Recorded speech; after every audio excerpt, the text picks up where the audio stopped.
Et on en arrive à notre grand bol d'air de la semaine avant la rentrée. Une évasion avec vous sur quelques jolies routes de la région Rhône-Alpes.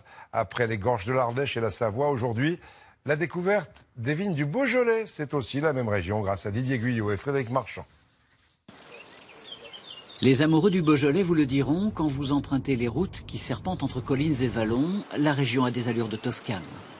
Première halte, le Mont Brouilly, 483 mètres, un symbole, une fierté. Il a été entièrement aménagé, avec des points de vue, des belvédères. De là-haut, on contemple un tableau, une peinture entièrement naturelle. C'est un très bel équilibre justement entre ces montagnes, ces petites montagnes, ces vallons parfois un peu encaissés, et puis aussi un très bel équilibre entre la vigne, enfin une mer de vigne, des villages qui apparaissent comme des silhouettes au milieu de cette mer de vigne, et puis ces crêtes boisées. En continuant la route, dans les vignes au loin, un château nous apparaît, le château de Montmela, une place forte du Xe siècle, la demeure de la Belle au bois dormant selon les habitants du village. Regardez comme c'est beau. Quand on est ici, on domine.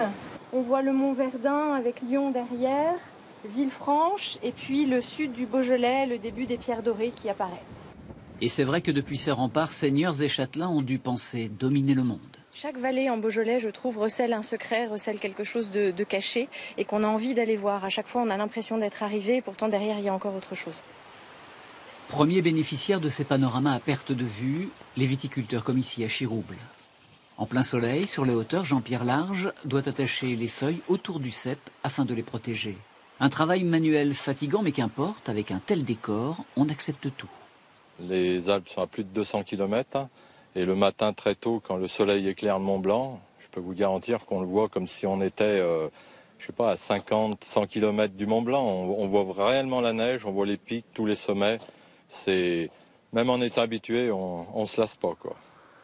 Il y a 400 millions d'années, nul château, nul village, nulle vigne à l'horizon, mais des îles volcaniques entourées d'eau. Aujourd'hui, les soubresauts de la Terre ont donné naissance à une région harmonieuse, faite de collines et de plateaux. La terrasse de cette auberge offre une halte incontournable aux amateurs de paysages. Dans les assiettes, gratin d'andouillettes, poulet fermier ou coq au vin. Et tout autour, un immense espace de liberté. Il y a 30 ans, quand je suis tombé amoureux du site de la terrasse, ça a été un coup de foudre, comme avec une jeune fille. Voilà, c'était un endroit magique pour moi et je crois que je suis privilégié.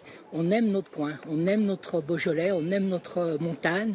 Le ventre plein, il nous faut reprendre la route à la recherche d'autres paysages doux et tendres, comme le Beaujolais sait nous les offrir.